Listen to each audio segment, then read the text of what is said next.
ദേ അവിടെ ചെന്നിട്ടേ ഒന്നുകിൽ ചന്ദ്രശേഖരന്റെ ഭാര്യ അല്ലെങ്കിൽ അയാളുടെ മകനുണ്ട്, ഗൗതമൻ അവന്റെ പേര്.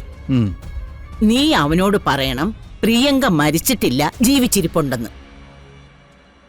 അവര് തെരഞ്ഞാൽ എന്തായാലും പ്രിയങ്ക മോളെ കണ്ടുപിടിക്കാൻ പറ്റും.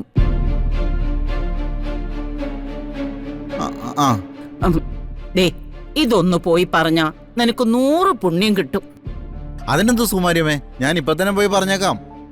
പോകുമല്ലോ അല്ലേ? പോകാം. സുമാര്യമേ അകത്തേക്ക് എന്നേ. ദേ ഞാൻ നിന്നെ വിശ്വസിച്ചിട്ടാ പോകുന്നത്. അതിനെന്താ, ധൈര്യമായിട്ട് ഒന്നോ.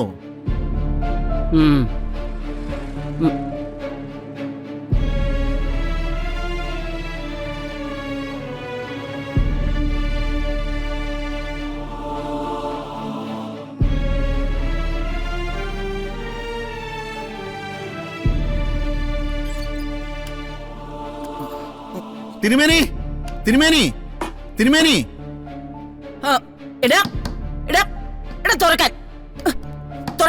തിരുമേനി ഒന്ന് വേഗം വാ. തിരുമേനി, തിരുമേനി, നിന്നോട് തുറക്കാനാ പറഞ്ഞേ.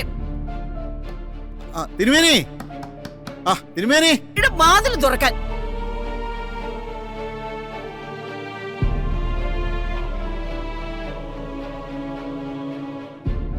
എന്താ തിരുമേനി? അമ്മ പുറത്തേക്ക് ഇറങ്ങി പോകുന്നത് കണ്ടു.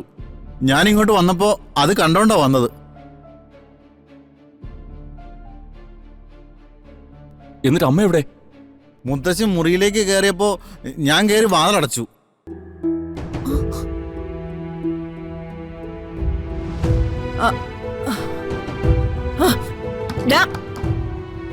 തുറക്കാൻ, വാതിൽ തുറക്കടാ.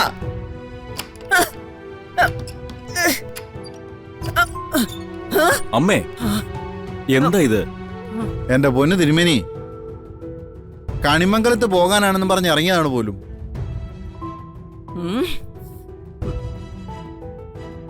എന്തിനാണെന്ന് ചോദിച്ചപ്പോ അവിടെ പോയി ചന്ദ്രശേഖരന്റെ ഭാര്യയും മോനെയും കണ്ട് പ്രിയങ്ക ജീവിച്ചിരിപ്പുണ്ടെന്ന് പറയാൻ എന്നോട് പോയി പറയാൻ പറഞ്ഞു ഏൽപ്പിച്ചിരിക്കുകയായിരുന്നു.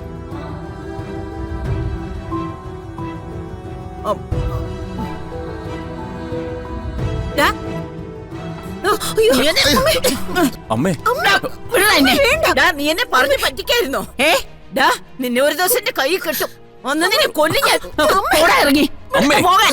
ഒന്ന് അടങ്ങിയിരിക്കുന്നുണ്ടോ? എവിടെയെങ്കിലും ഒന്ന് അടങ്ങിയിരിക്കാൻ പറഞ്ഞ എന്താ അമ്മയ്ക്ക്? എന്നാ ഞാൻ ഇറങ്ങട്ടെ തിരുമേനി. ചെല്ലേ, നിന്നെ കാണിച്ചാലോടാ. എന്തിനമ്മ ഞങ്ങൾ എങ്ങനെ തീ തീറ്റിക്കുന്നേ?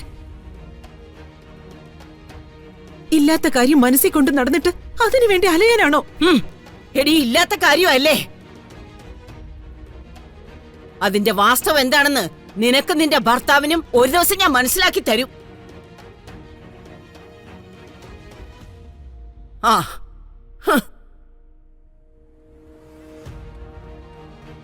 യശോദേ, ഇനി ഒരു കാരണവശാലും അമ്മയെ തനിച്ചാക്കി പുറത്തിറങ്ങരുത്. അത് അപകടമാ. എന്ത് ചെയ്യാൻ പറ്റും ദേവേട്ട? ദിവസം മുഴുവൻ ഒരാളെ നോക്കിക്കൊണ്ടിരിക്കാൻ പറ്റുമോ?